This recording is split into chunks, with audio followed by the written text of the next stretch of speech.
back again. Oh, yeah. Dog. It's been a crazy week. Pharrell put on a hell of a festival, dog. That's what I heard. Festival was dope. I was at the Something in the Water Festival. First time Pharrell did it for Virginia Beach. It was cool. It was a really cool festival. The unfortunate part that Friday night got rained out. But, like, even then, I went with Tyrone. And, like, it was one of those things as it just kind of this. We stayed in Norfolk, which was like 20 minutes from the beach and where the venue was. So basically, we signed up for this park and ride where, park the car at one spot and then they would drop us off at the beach. And so we ended up doing that. But as we got there, it started storming and they were like, we can't really start the shuttle because the venue hasn't opened up and all that. So we were just kind of camping there. Yeah. But we were chilling, hanging out, making some friends and all that. But yeah, the whole day, that whole Friday ended up getting canceled towards like 7 or whatever, just because the storm was crazy and everything. But like the next day, he made up for it big time. Like the lineup was already pretty solid. ASAP Ferg, oh my god, dude, ASAP Ferg was deadly, and it was one of those things because he was like early on, he was like 3 or 4. He came on, and it was just mosh pits. Like literally, he came on and people were already just rowdy and stuff, and then 3 songs in, he's all right, everybody form a huge circle. Now there's like 30,000 people in the crowd. It's like, form a huge circle and we're gonna mosh, and it was just like Ferg, this ain't a good idea. No, not everybody. Yeah, so just immediately it almost seemed like a bomb dropped in the crowd. There was just circles forming all around. And then the beat just drops and you're just like, all right, this is it. This is the way I go out. It's been nice. This is how I die. It's been nice, world. Jesus, take the wheel. Yeah, but no, it was hype. He said Ferg. God, there was so much. I can't even remember. Travis Scott. That mofo. Oh my God, he came on an hour late to a set. It was so tight. Like literally, his set I think was supposed to start at like 8:20. He came on at 9:20. Oh my god! So I ended up just pushing everything further back. But I mean, it was cool. And Travis Scott's a weird one where, like, his was super hype and everything, but he relies on auto-tune so much that like it's just, which makes sense. I mean, most of like that's how his tracks are. But it was auto-tune heavy, and we were close. Like we got pretty close to the stage by the time he came on. And, like, he had fire shooting out during his shows. And it was already, like, 80 degrees out. It looked cool. But every time it came by, every time it came by, I was just like, oh, man. God. Can we, like, turn that down, like, 100 degrees a little bit? But imagine being in the place where you had to show up pyrotechnics and you're like, excuse me, can you please turn that down? Yeah. We're, like, basically in summer right now. Yeah. Close enough. Can we cut this back down? But yeah, that, and then so Pharrell he was supposed to have 2 sets, Friday night and Saturday night. Obviously he couldn't do the Friday night one, but for Saturday night one, it was dope. He brought out Snoop Dogg. Yeah. Jay-Z was the big surprise. Dang. That was one I heard people have been speculating. The one that hurt, Beyonce was there,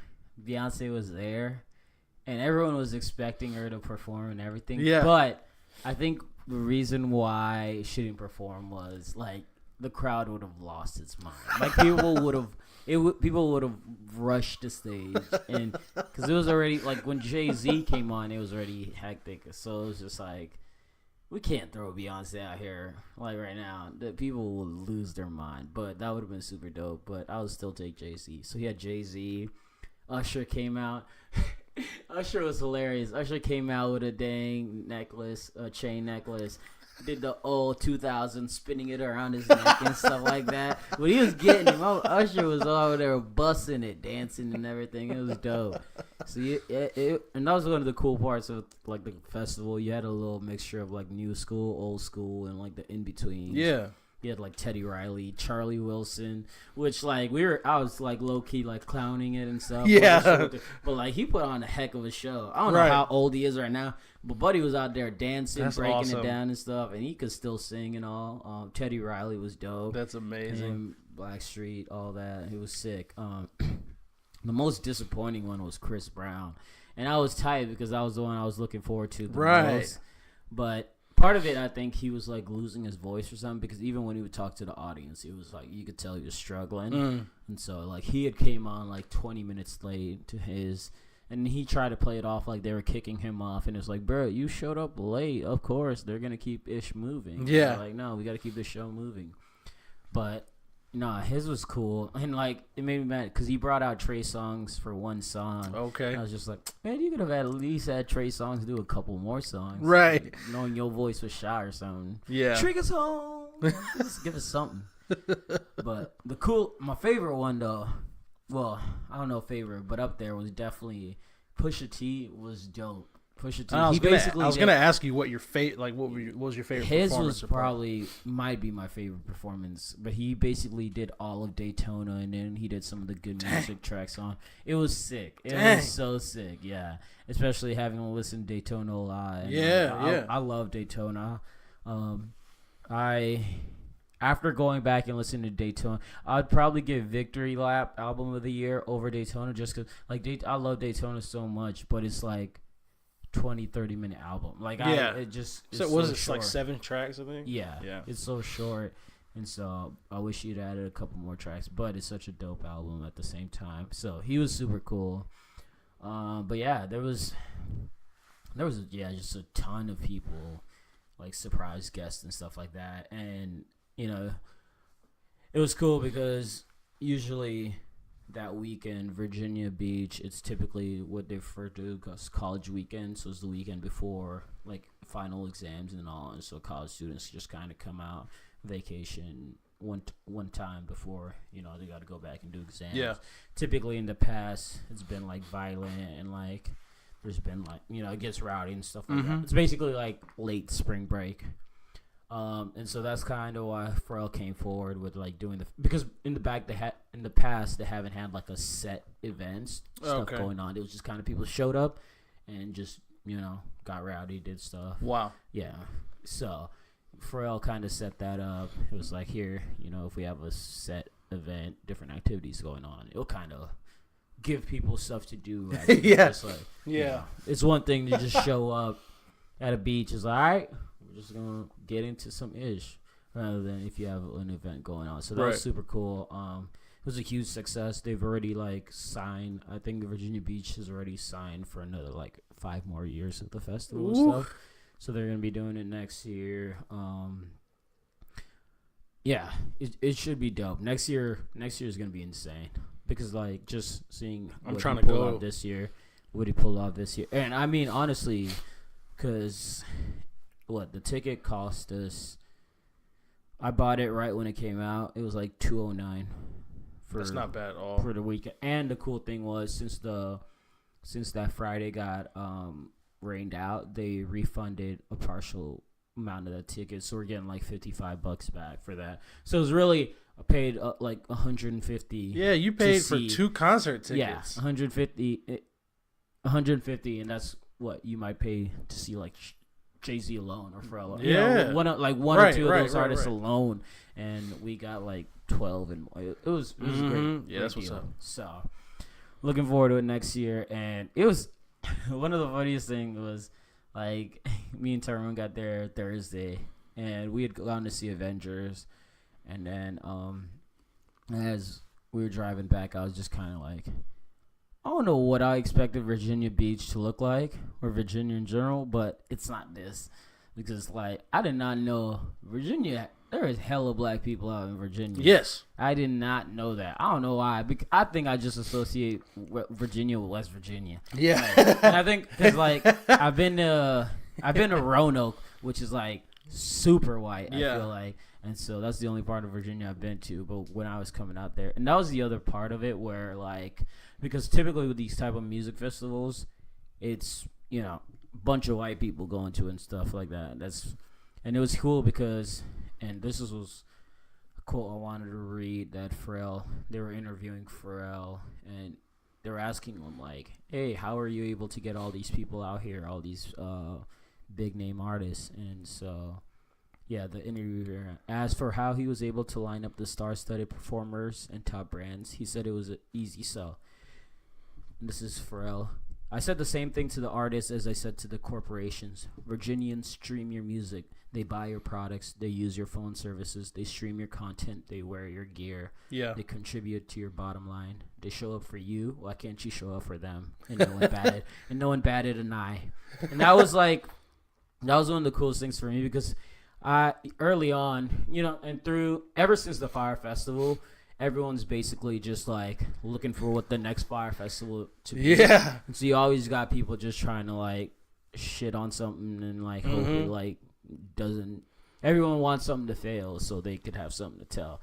So there was a lot of like I was hearing a lot of people just kind of having negative thoughts of like, oh, I heard like they haven't gotten this together or whatever, and trying to like trash the festival and all. Yeah. But it was just one of those. It's like it's cool how it came together, and there was zero arrests, no violence, nothing going on like that. It was a cool event, bunch of black people over there, and it was dope. Like me and Tyrone had so much fun. It was just lit. It was just so hyped the whole time. Oh, I bet. The whole day. So yeah. I'm looking forward to next year.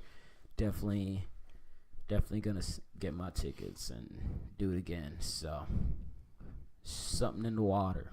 It was one for the ages. Yeah, Pharrell got a good one, and that's the cool thing when like just.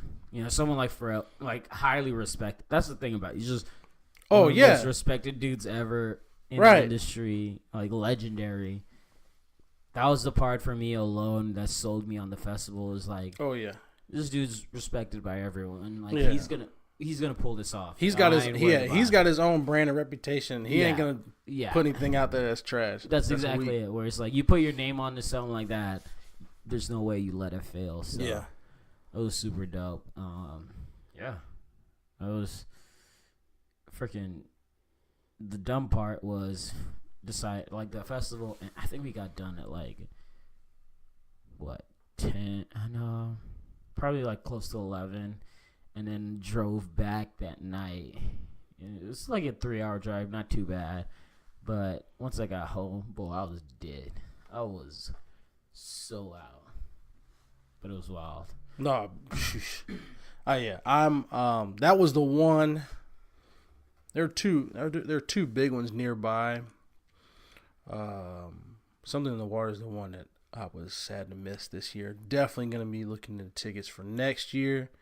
That's an incredible lineup, and that's what's up that they partially refunded y'all for the day that got rained out. That's because again, you talk about 150. That's like one big ticket to kind of whatever, like not whatever tickets, but like that's like one big ticket. Yeah, and you got it was Anderson .Paak, Chris Brown, Pusha T, Charlie Wilson, Teddy Riley, Travis Scott, SZA, Jhené Aiko. And this is over the course of the weekend. Yeah, Saturday and Sunday. Bruh. Like you could make an argument that that's like a $300-$400 ticket. Oh, it's easily. Like, yeah. Oh yeah. It's like close to 500, if not more. Easily. Yeah. So it was. It was definitely worth it, and he went above and beyond. And that's the thing. Like I said, when I saw Friday rained out, I was just like, "Oh no, he's gonna make up for this. Yeah, we'll be all right. I know we gonna be good." And yeah, sure enough, he did. So it was dope. Looking forward to it. Look, that's all I got. So I'm gonna just let you. I'm gonna just be chilling, bruh. Obviously, it's been a busy week as far as sports and really the one movie I wanted to get into a little bit of this NBA stuff because a lot has been made of over the past 3-4 days of this Houston Rockets and Warriors series, almost to the point where it's almost like every once in a while I'll forget that there's other teams playing, because that's what everybody's talking about is the refereeing, the trying to take advantage of the officiating, Daryl Morey's quote unquote leaked report that came out of all the missed calls from the series, the 7-game series last year. And it's been interesting to me because a lot of times, especially when you talk sports, when you're having conversations about sports, you got to as best you can remove yourself from the fandom, because it just so happens that the Rockets are playing the Warriors. So obviously I'm going to be biased against the Rockets. However, I have been absolutely fascinated and pretty darn entertained at how the basketball world, for the most part, the basketball world has united against Chris Paul and James Harden. We've been saying they bums. Bro, and this is something, specifically the two of us, this is something we've been trying to tell people for years. For years. Matter of fact, I kind of wish we could get Corey right now, because I'm going to start a hashtag. I'm going to just start hashtag quit fouling him. Because... Yeah, no, I remember. Yeah, when he said that, I was like, bro. I was like, stop lying. Stop lying. You can't have it both ways. I can't. Honestly, there's not a ton to say as far as the officiating goes. Dude said, I just want to be ref fairly. What a fair chance. Like, there's just some stuff I hear, and I'm just like, I'm glad I'm not in the room, because I would just swing on somebody or just like say something hella inappropriate and get tossed out or something. But when I heard that, I was like, ha, that's hilarious. Yeah, and it's been a combination of things too, and it kind of sucks for Houston fans. I kind of feel bad for Houston fans, mainly because the organization itself has put itself in a position that it didn't really need to. Because if anybody's been paying attention or paid attention to the last 2-3 weeks of the NBA season, the Warriors were the ones that they were not getting calls. The relationship with the referees was not good. If you're Houston, all you had to do was sit back, play your game. You just had to show up. Play your game, and if you can get yourself in a situation where the game is in the hands of the refs, there's a solid chance you got the advantage. Yeah.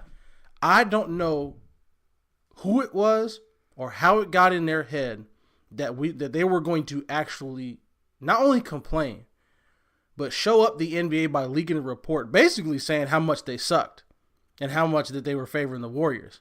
Bro, that is one of the most cowardice, just like corniest, just I've never seen anything like it.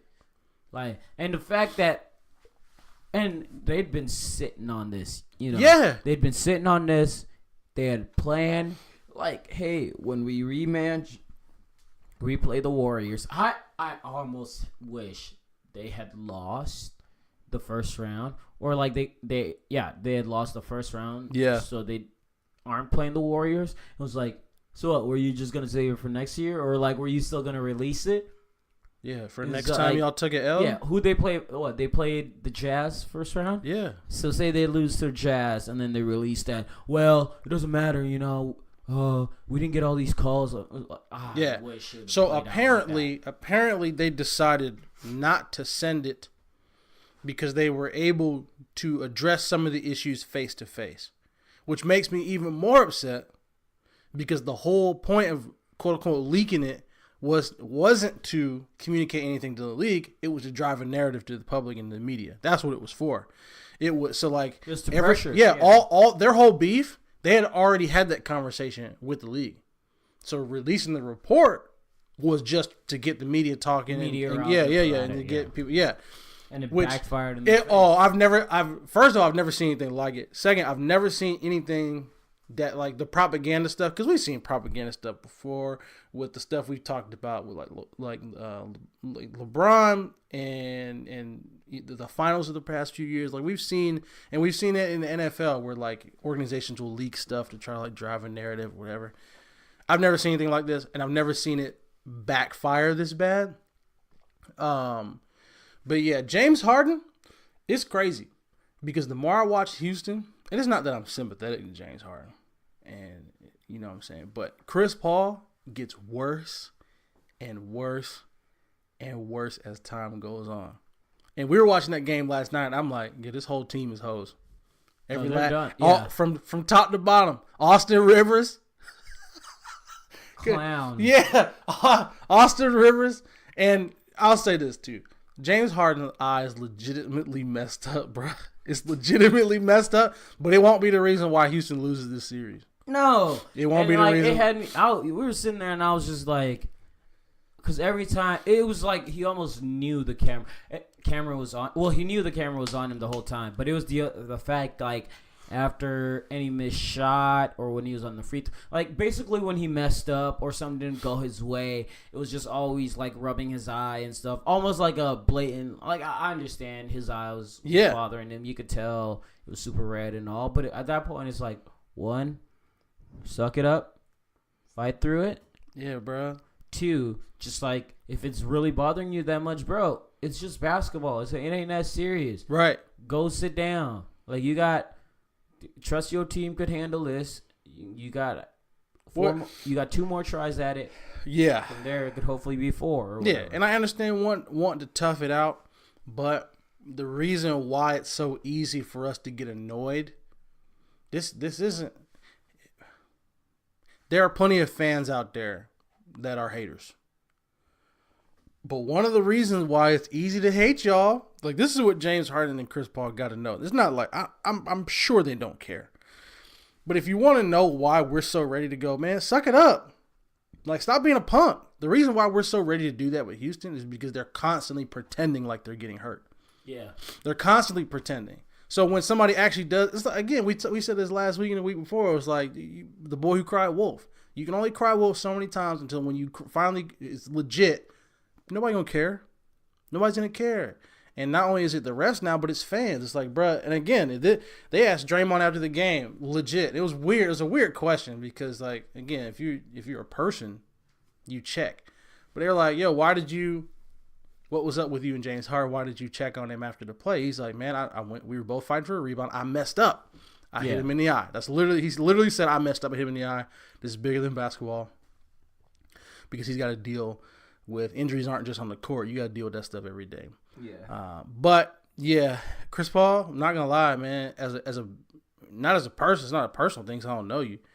As a basketball player, I have no interest in seeing you go to the Western Conference Finals, let alone the finals, bro. I have no interest because you constantly, like, all the stuff that fans claim that we need to put in place to keep players safe. You are constantly breaking them rules, bro. I'm tired of watching you play. I'm tired of watching you play. People talk about Draymond showing up the refs. I've never seen anybody more disrespectful to referees than Chris Paul. Not even close. Oh yeah, it's not close. At all. He's always constantly mocking and stuff. Yeah, and it's just the narrative of, like, everyone's just sick of the Warriors, so they're gonna look for every little thing to try to, spin off, like, oh, look at them, they're dirty, they're this, they're stuff. And but it's just like you have no legitimate. Okay, that's fair. That's it. Like, just as long as you know, like, you could just hate to hate, but don't, if there's not a legitimate reason behind it, then I'm not gonna take you serious. Right. That's right. That's how this works. Simply leave it at that. That's how this works. So anyway, Warriors are up 2-0. I believe the Toronto-Philly series I believe that's tied. Yeah. That one's tied. Bro, I'm telling you, bro. Dang attention. That's part of it because I've just been, like, I was out last weekend. So yeah, you're out this weekend. All that. Yeah. But, like, especially now that LeBron's not in the Eastern Conference, and, like, not even that. I honestly just haven't been watching because I was, like, finishing school stuff and then I was traveling and all. But now I'll be kind of watching it. I've also been, like, kind of focusing more on the hockey playoffs just because the Hurricanes are in it and they've moved further. But, yeah, I mean, as far as the Sixers one, like, bro, anyone could come out the East at this point. Yeah, I have no idea. Anyone could come out. So, I hope Toronto loses because I need Kawhi to leave and I need him to come to LA. He won't come to the Lakers. That's the other thing, though. I think he'll come to the Clippers, which would hurt. Gosh, hurt a lot. Warriors should be concerned if that happens. Like legit. Yeah. Like legit. The West is already a shootout for who's going. Basically, it's a shootout for who's going to play the Warriors in the Western Conference Finals. Kawhi goes to the Clippers, boy. It's a wrap. But yeah. What else is there? Yeah, I was gonna say that Boston, Milwaukee. About Boston, Milwaukee, which they played yesterday, also, right? I believe so. Yeah, because that series is tied 1-1 now. Oh yeah, because Boston came back and smacked. That's like I have watched 0 Milwaukee games and I've watched 0 not Toronto the playoffs. games. Yeah. All I've seen from Toronto games is just the highlights of Kyle Lowry. What the hell was Kyle Lowry doing out there? That was honestly the only other NBA thing that I was gonna talk about. I might watch this next Toronto game just to see what BS he pulls out, or like if he's still on that. Something was wrong. Could you now? And I understand the NBA is different. Could you imagine a player in high school or college trying to nutmeg somebody with 18 seconds left in a tournament game? Oh, he'd be dead. He'd be old. Literally, you would never hear from him again. Thank God the NBA is 7-game elimination. Bro, that junk was so funny. He really tried to nutmeg. With the clock running down. Like, what, 10 seconds left or whatever? I've never. So I don't know. I haven't. Yeah. I know that Kawhi is playing really well. Okay. And also, Kyle Lowry got to be the biggest fraud. Or, like, up there in the biggest fraud in the league. Yes. Most overpaid player. Most overpaid. And, like, because he made some All-Stars. Like, Kyle Lowry's whole game is just fraudulent. It is just fraudulent. Well, I think the biggest thing is it like done nothing in the playoffs. Well, that's the thing. It's less fraudulent and more like it just fell off, like hard. When was it on though? Like, cause I'm looking. Oh yeah, come playoffs. Yeah. Oh, even playoffs. Disappeared. Yeah, disappearing act. Cause I'm looking at it as overall. You know who he reminds me of? He reminds me of almost like a poor man's Deron Williams. Remember Deron Williams, bro? Nice. Oh yeah. Nice. And all of a sudden he just fell off. It was gone. He went from Utah to Brooklyn, and it was a wrap after that. But yeah, no. Shout out to Kyle Lowry, who provided us with at least 3 Shaqtin' a Fool plays from Game 1. We appreciate you for that. Honestly, obviously the NHL is turning up. The Canes are, bro. They're up 2-0, and they play tonight. Yeah. Oh my gosh, in Raleigh. Yeah, in Raleigh. I think I'm gonna go. I'm gonna go because I was upset I didn't go to Game 6. I think. Yeah. And that turned out to happen. They've been insanely good at home. Yeah. And so, hopefully they could keep it up. They got some injuries they're dealing with. Svech might play tonight. I don't know if they've announced that officially. I feel like Svech will play, and hopefully Marty Party. That's right, because Martin has been out. Right? Yeah, because they lost. They lost Miraz. Yeah, Mrazek went down. Obviously, Svech and Martin have been out since last series. I'll be rooting for them, especially they're gonna be here in Raleigh. That's gonna be pretty dope. I'm excited about that. That's fun stuff. Yeah, that's real fun stuff. Raleigh's gonna be real turned up. PNC's gonna be real turned up. If they win tonight, they might sweep. Oh yeah. I mean, the series is over. They win tonight, the series is over, but they might sweep. If they win tonight, series is over. No, if they win tonight, they might sweep. Yeah, it's just nuts. Elimination game. Yeah, elimination game in Raleigh, bruh. And that's the thing. I'm gonna have to spend money on that also because I know actually it's Friday. I can't do it. Good. I got excuses for why I can't. but it's gonna be hype either way. It's gonna be so hype. Yeah. Nah, man. I hope. Gosh, man. My thing is, even if they don't get the Stanley Cup, if they sweep this series on top of beating the Caps, that'd be such a boon for Raleigh and for Canes hockey. They're only gonna get better next year. They got prospects coming out, bruh. But 2-0 coming home. Like me and you talking about it, and it's like, yo, Blue Jackets are up 2-1 on Bruins right now. Blue Jackets beat Bruins. And I like our chances. And I can almost guarantee. Now, granted, Bobrovsky's playing out of his mind. Yeah. Panarin's playing out of his mind, right? So there are this is no disrespect to Columbus. However, if Canes had to pick one, I can guarantee it'd be Columbus to play in a 7-game series. Yeah. Columbus, however rabid, it ain't nothing like going to Boston and trying to play hockey. Like that's just different. Them cats, they're just different. The West, to be honest with you, the West is it's a toss up. I honestly couldn't tell you. Like literally, we played Vegas in the first series, and after we beat them, it was like everybody else kind of like on a level playing field. Like to me in the East, after Tampa Bay got booted, I was like, it's Boston and everybody else. That's basically. But yeah, if Columbus pulls that series out, especially think about this: Carolina sweeps, or even 5 games. Carolina sweeps, Columbus, Boston, hopefully 6, maybe 7 games. Yeah. 6, maybe 7 games. That would be massive. That'd be for huge. The Canes. That would be huge. Yeah, the Canes could use the rest because rest for some people is bad. In the rest for the Canes would be great. Since Game 7, the Canes have basically played an extra game and a half with like all the overtime, OT, another OT. So yeah, I think this 2-day break probably did a lot of good for them. Mm-hmm. They needed it.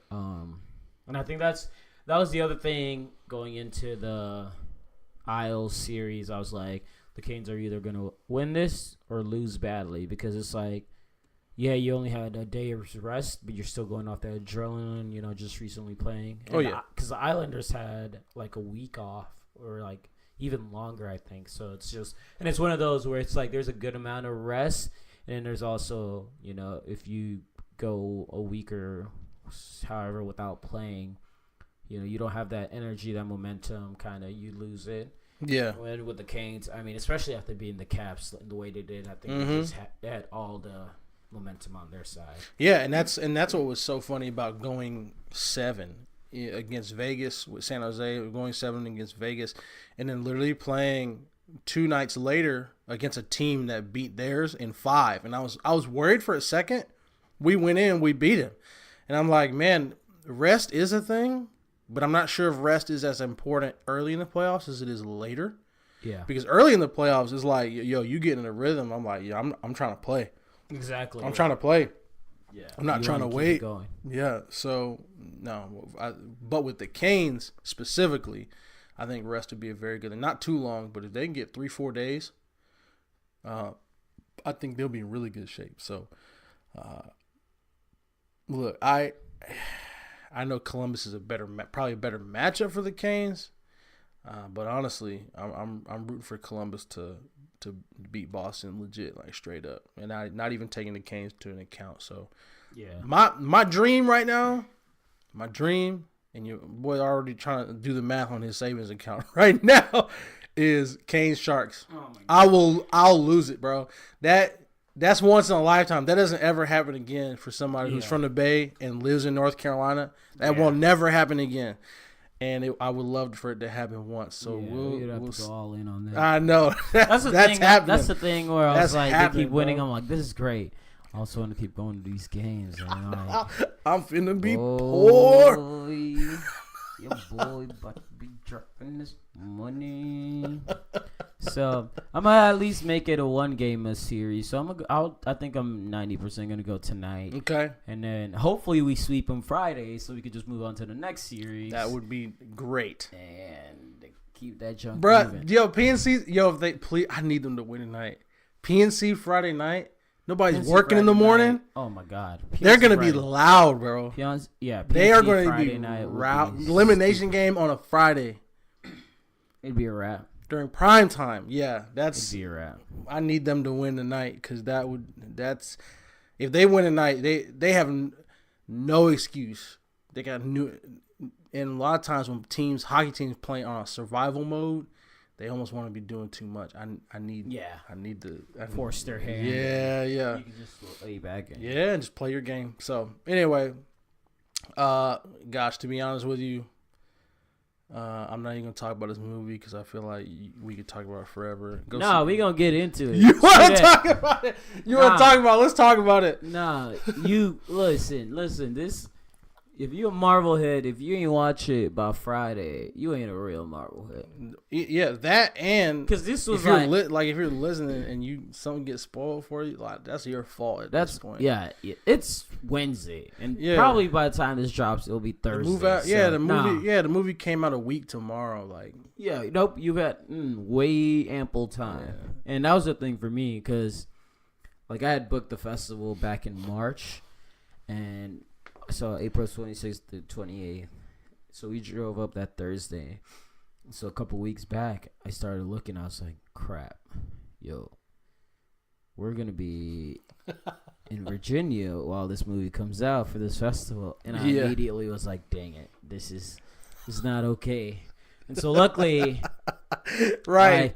And now the other thing I was concerned about was because tickets had basically sold out everywhere. And so few days before we left, I kind of looked and I was just, let me see if I could find somewhere that's showing the movie here. And luckily found somewhere Thursday night, like 7:15. And so we ended up watching it that Thursday last week. And oh my God, dude, that movie. Yeah, I need to go back and watch it again. No, that's a must watch again. Part of it is. It's just good, and again, if you've been watching this whole time, this is the end of an era. Like it's the end of an era, so it's just worth watching again for that reason. But honestly, the movie's 3 hours long, and I need to watch it again because I feel like as much as I appreciated it, there's so much stuff that you go back and kind of appreciate either in a new light or in a new way altogether. I think the coolest part about it was just like how the movie started off early and because early on, I mean, when Thor basically, spoilers, like we said, we're beyond spoilers, screw that. When Thor chops Thanos' heads off, when they like find him and all that, and I'm just at that point, I'm like, okay, where the hell are y'all gonna go with the story from here on? I was like so curious, but like, they pulled it off great, and that was the thing I liked about it because it was just like, okay, I have no idea where the story's going. But as you play it out, it was like, okay. Yeah. This is dope. And then that final war scene. Where, oh, my gosh. There were several emotional points. The first one was immediately from the get-go when Hawkeye's turned around his family. Incredible way to start the movie. That they started like that, and I was just like, "Damn, okay." My man's out on the ranch with his family, and he's just hanging out with him, teaching his eldest daughter archery. Boys playing catch with mom in the background. My man leaves the frame for like 5 seconds, comes back, everybody's gone. Turns around. And no music, no nothing, just Jeremy Renner's slow panic of like, where's my family? And obviously as the viewer, what happened. But then the screen cuts to black and you're like, oh, that's how you're starting this right now? That's how you're going to kick off this whole movie? Y'all cold as ice. It was cold as ice. Yeah, so that what they did with Hulk was so good. It was so funny. Yeah. That was like, and that was a big thing about, like, the comedy in this was so great. And it was like a great balance because it was a very funny movie. Yeah. But it was still very serious and very heavy. I was surprised with how well they were able to balance that. Yeah. Because 50% of all of Earth's population is gone. Yeah. is gone. And not only are they gone, they went and got Thanos in the beginning of the movie, and they time jumped 5 years. And they're dealing with PTSD. They're dealing with depression. They're dealing with feeling like fighting a losing battle. Like that whole scene where they showed everybody up on the view screens and Scarlett Johansson's basically leading the Avengers, whatever. Yeah. The whole thing felt like, why are we doing this? Like, this just feels pointless. Oh, yeah, where like, she's talking all... Yeah, that whole thing felt so... seemed distraught. Yeah, and, that just seemed so depressing. Oh, it seemed so depressing. Yeah. But the battle scene, and a friend of ours said something that I completely agree with, and he said it's the greatest cinematic achievement of all time. And I'm like, I can't... I feel like if I did enough research, I could find something that could be in that conversation. But whether you're a fan, and then the two movie series that are in this conversation, whether you're a fan of them or not, if you actually look at what they needed to do to pull these movies off, you'd understand. The reason why I can't really argue with that is because the only other movie series that I can think of that get closer is Lord of the Rings. Because the stuff that they did for those movies, you're just kind of like, and they had never been done before. Yeah, they had like multiple things that had never been done before. I think the 3 movies alone got 23 Academy Awards. 23 between 3 movies. There are scenes, and we've kind of just gotten used to superheroes because it's been 11 years, 12 years. But there are scenes in that movie where as you're watching them, your brain will go, wait a minute, this should not be possible. No. Like, did you see the video Chris Pratt posted? Oh, yeah. And he's just panning around, and you're looking at all these people, and you're going, all these... What? It's stupid. What? It's stupid. What? And that's where he's at, because he was fanboying. He was, and James... You're literally in this studio, and it's all these huge name actors, actresses, all these big names from all these movies, all in one. It was insane. And so that was like the other emotional part where, I think it was Doctor Strange was like, "To your left, Captain," and then they all just started popping up, and my God, like the resurgence of Spider-Man. I mean, they nailed that so well. It was incredible. Perfect. Like Tom Holland is incredible. Tom Holland, and that was the part. Like, pimps don't cry. We just shed a tear. When, my allergies were acting when Iron Man in the theater. Iron Man steals the Infinity Stones, flicks his finger, gets rid of Thanos and all those guys, but the Infinity Stones are so strong, it ends up killing him. And as he's just sitting there, Spider-Man Tom Holland doesn't realize what's going on yet, and he's just like, "We did it." Yeah, and it's the fact alone that he refers to him as Mr. Stark. Yeah, Mr. Stark, and you just, oh my God, dude. Yeah, Tom Holland has successfully pulled off 2 of the top 5 most emotional moments in the entire series. That scene. Mr. Stark? Yes. Oh, my God. Can you hear me? He's like, can you hear me? We won. Yeah. Can you hear Mr. Stark? And then Gwyneth Paltrow. Oh, my gosh. I got choked up a little bit when she said, "We'll be all right. Yeah. You can rest now." I was like... That was super dope. I was like, yeah, that was great. That was super dope because she and I think I was like, I need to it's take cool a break. in this role where, in that role you're expecting her to be the emotional one or whatever. Yeah. But then they kind of how they did it through Tom, and I think it needed to be him, and just because the connection they had built up and all that, and it also leads well into Homecoming, the next Spider-Man. But yeah, how she just kind of came over, and it was just like you've done your part. Yeah. You've was even a callback. Yeah, it was even a callback to the beginning of the movie where when he discovers the method for time travel. Yeah. And he takes it to her, and they have that conversation of like, I don't want to lose what I've got here. I could just throw it in the lake and it'd be it and go to sleep. Yeah. And she asks, "But would you be able to rest?" And I was like, But also, I be thinking about this dude. I'm like, it kind of in like real life terms. as much as real life as we possibly get. You saved the world half a dozen times. You've got your body broken so many times. Your suit's broken so many times. Your girls almost died multiple times. Bro, just go to sleep. Yeah. Like, go, just you go. done your part. Yeah, just go. And I thought her being, I think you're right. I thought her being calm even made it more emotional for the viewer. Yeah. Like, her being calm like, and just like, because she's the one, like, and that's what's so crazy, because she's the one that's been trying to pull him away from it multiple times in Civil War. Cap and Tony have that conversation, and he goes, "Where's Pepper?" And it's like, well, Pepper and I aren't really happening right now. We're taking a break because she wanted me to stop being Iron Man. I couldn't stop. I couldn't stop. And for her to finally be at that place where she was like, in the beginning of the movie, where she's like, I know I couldn't stop you. I had to find a way to make it work. But also at the end of just being the calm one, that was something else, bro. Something else. Captain America using the hammer. Golly, dude. Bro. Oh my God. When that happened, oh my God. Just the whole theater started cheering and stuff. Bro, I stood up for a second. I was like, hey, let's go. Let's go. That was sick. Because there was someone earlier that grabbed the hammer, I felt like. Wasn't it? So in Age of Ultron, no, in that movie. In the movie? Was there or no?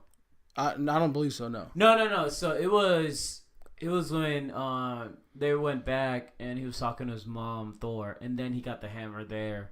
So that was like a cool when Fat Thor. First of all, Fat Thor was Beer Belly Thor. Oh my gosh. Let's go. Between Beer Belly Thor and Gentrified Hulk. Oh my gosh. It was Gentrified. I think the comic book term, I think he's called Professor Hulk. No. Gentrified Hulk. Oh my God, Millennial Hulk. Yeah, Millennial Hulk. Oh hipster my Hulk. God, hipster Hulk. That little part where they're sitting there and the kids come up to take a photo with them, and then Paul Rudd's like, "Y'all want a photo with me? I'm Ant-Man." They're like, "No," and then it went on for like a whole 2 minutes or whatever. It's all like, "Go here, no, take a photo. I don't want it." And I was like, "No, like he's gonna be hurt now. Take a photo with him. You guys seriously?" And like that whole interaction, I was dying through all of it. It was just so funny. It was hilarious. It was so funny, man. It was a great movie. It was, and I think one of those things with like any movie to that significance, you're gonna have your little like loopholes or plot holes where it's like, oh well, this doesn't make sense. But it was just like they had. I think the movie original was like 5. It was something ridiculous. They had managed to cut it down to 3 hours, and a lot of people were like, look, you can make it 4 hours, 5 hours. We would have been good with it. And so I think being able to like having to nail it down to 3 hours already was enough with just so many characters and so many different stuff going on. Like, I think they did a phenomenal job. And I mean, it pulled 1.2 billion in a weekend. They announced that before Sunday was even over. It's so crazy. It was literally like 2 or 3 o'clock Eastern time when they announced that, and I'm like, bruh, all the theaters around me are booked up through tomorrow. Yeah. Even this week, like this, they might have the second highest opening, or not, like second highest grossing ever in their second week. Yeah, because like they were saying this weekend also, like a lot of theaters have been booked up and all. But yeah, I mean, 1.2 billion. Your budget was 350 million. Yeah, they crushed it, and so yeah, it's crazy because this is kind of like the end. Yeah, of just they're gonna give us. Run. They're done with Homecoming, so they'll give us that this summer. Yeah, we'll get. And I'm assuming, I don't know. I guess Homecoming's like the first of the next generation of like, or is it tying? Is it? I imagine this will be some of it. Thing is, Sony still got Spidey, so I don't know what kind of is going on there. Yeah. Like any Tom Holland, obviously, and Marvel are doing their thing, and they're gonna continue to with his run as Peter Parker. I have no idea. I know we're getting Homecoming. I know we're getting Guardians of the Galaxy Volume 3. Isn't there like Black Widow coming? So they want that, and I'm kind of like, again, spoiler alert, she dies, and it's not like she dies. She not coming back. They gave her up for the Soul Stone. Bro, that scene, the other one I forgot. That scene hurt me, bro. That scene hurt me because they literally fought.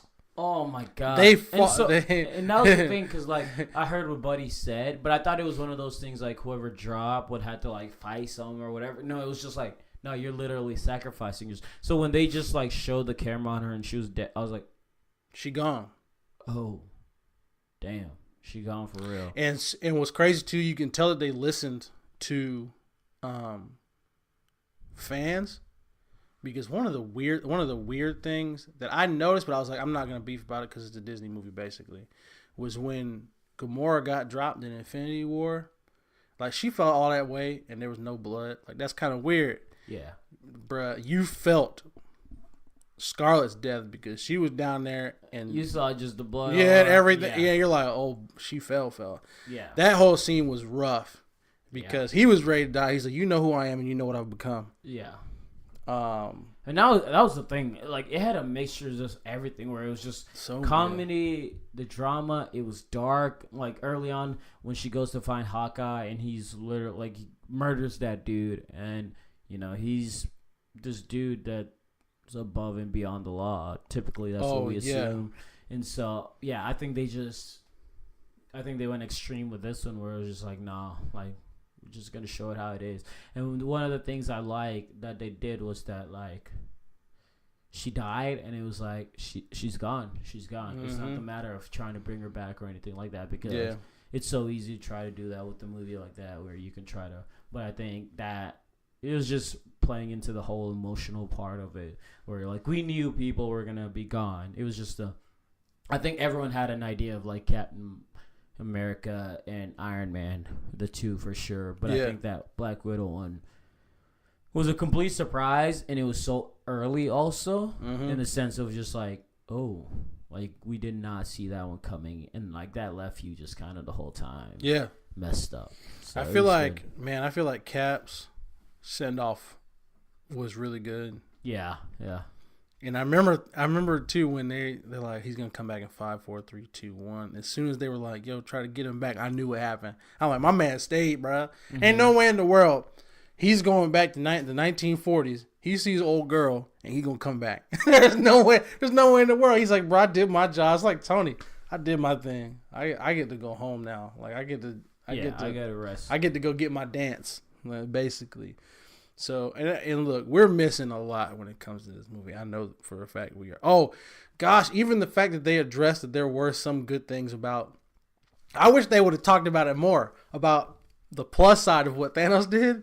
Because when Cap comes in and talks to the Black Widow, and he says, saw a pot of whales out in the Hudson. Which, if you know anything about the Hudson is nasty, bro. It's disgusting. Like, it's gross. You wouldn't want to swim in the Hudson. But he says there's a pot of whales out in the Hudson. She says, yeah, cleaner water. And I was like, So it's like, it is kind of crazy because, you know, Thanos, you know, ones and zeros term was right, but you can't be going on killing, just taking people. One last thing with the movie, though, that makes me interested about the next gen. They brought everybody back at the moment and age that they disappeared. So, Mary Jane, Spider-Man, and his hilarious friend, they all got taken by Thanos during the snap, but they're still high school age. So they got to go back to high school, and all of their classmates have graduated.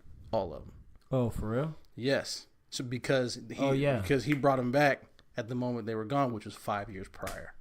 So everybody that got brought back, it's kind of like when Ant-Man showed up out the quantum realm, and his daughter's 5 years older. Yeah. That's true for everybody that got brought back. So I'm like, dang. Yeah. So like Homecoming is gonna be weird. It's gonna be weird because basically those three main characters, which is funny because like it's not like anybody cares about anybody else, but those three main characters, they will basically be 5 years younger than everybody else that they knew before they left for Homecoming. So yeah, that should be interesting. yeah, it'd be weird. Cool. Anyway, Yeah. So I mean, that's all I got. yeah, no, man, Pretty. I gotta get a workout in. I know that's what I need to go to gym. I'm so tired. We gotta make it. I gotta push through because I don't want to leave. I don't wanna leave the house today. Yeah. But we're gonna make it happen. Listen, Yeah. Culture Discourse Podcast. Yeah. Follow us at C Discourse Pod. Yes, sir. And we'll catch y'all next week. Culture Discourse Podcast. We out. Peace.